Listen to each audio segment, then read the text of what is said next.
Shabbat Shalom. Shabbat Shalom. From this week's Torah portion and the triennial of it, so this happened just a little bit ago. I'm having to recap it for myself since I was at Or Shabbat with the younger kids. We have this funny piece, Exodus chapter 33. Moses says to God, "See, you say to me, lead this people forward, but you've not made known to me whom you will send with me. Further, you said, I have singled you out by name, and you have indeed gained my favor. Now, if I've truly gained your favor, let me know your ways, that I may know you and continue in your favor. Consider, too, this nation is your people." And God said, "I will go in the lead and will lighten your burden." And Moses said, "Unless you go in the lead, do not make us leave this place. For how shall it be known that your people have gained your favor, unless you go with us, so that we may be distinguished, your people and I, from every people on the face of the earth?" What we have is all of this dancing around God's presence. And to what extent do you get to be present with God? Do you get to see God? Is God present with you? Going to the next page, 33, verse 22. Actually, we'll just continue right there. From even just before that, God says, "I will make all my goodness pass before you, and I will proclaim before you the name Yodevavhe, and the grace that I grant, the compassion that I show, but you cannot see my face, for humanity may not see me and live." And God said, "See, there is a place near me. Station yourself on the rock, and as my presence passes by, I will put you in a cleft of the rock and shield you with my hand until I have passed by. Then I will take my hand away, and you will see my back, but my face must not be seen."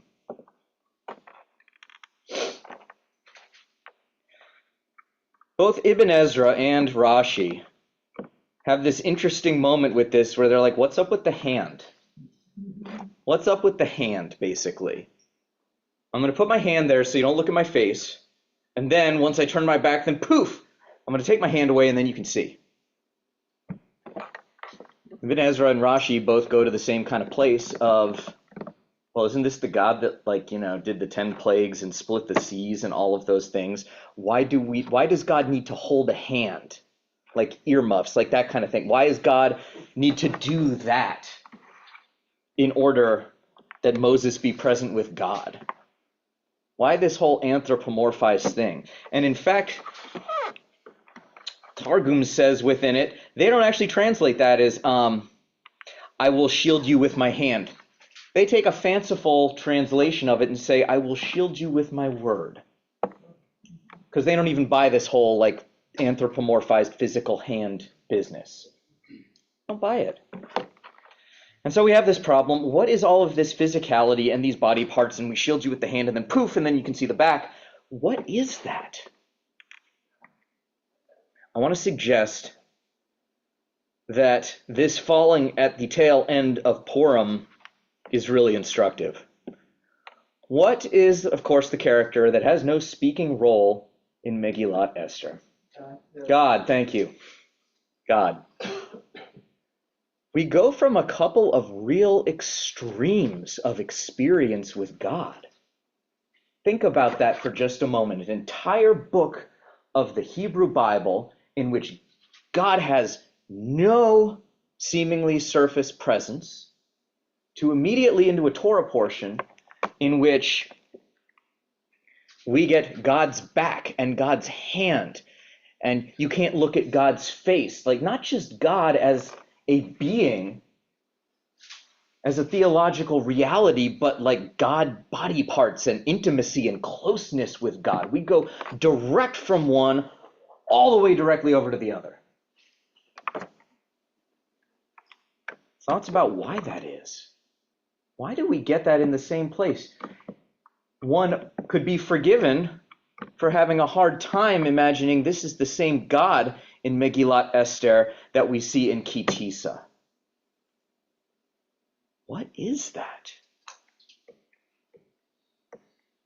I see Suzanne frantically turning pages, trying to catch a piece.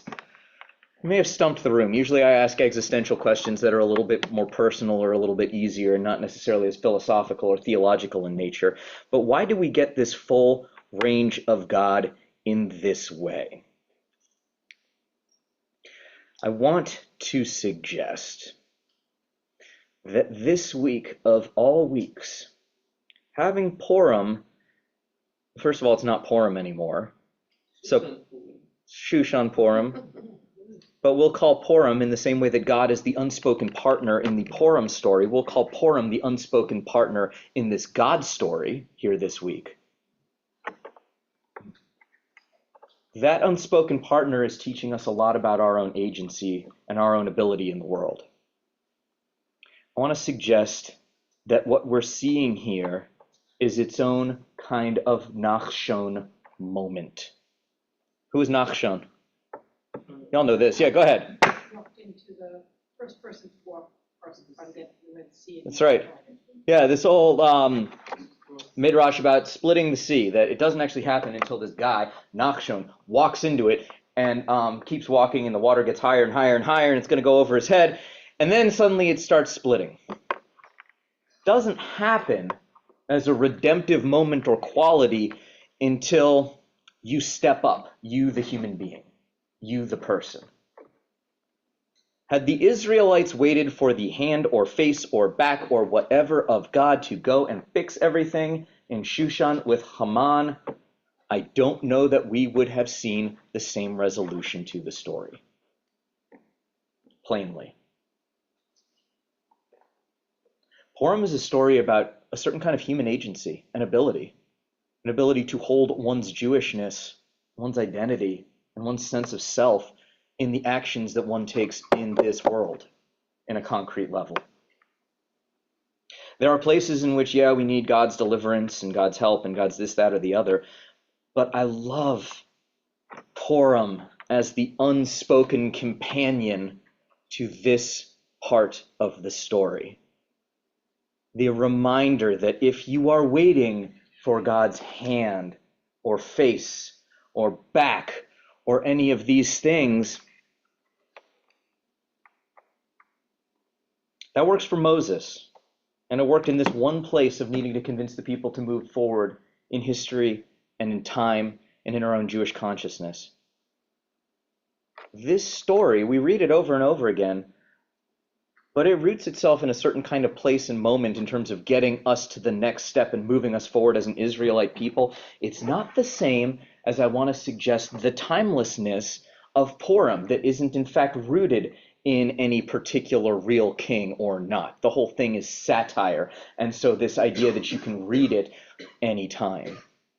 This is a reminder about that Nachshon moment, and it's a reminder against the backdrop of conflict with other peoples.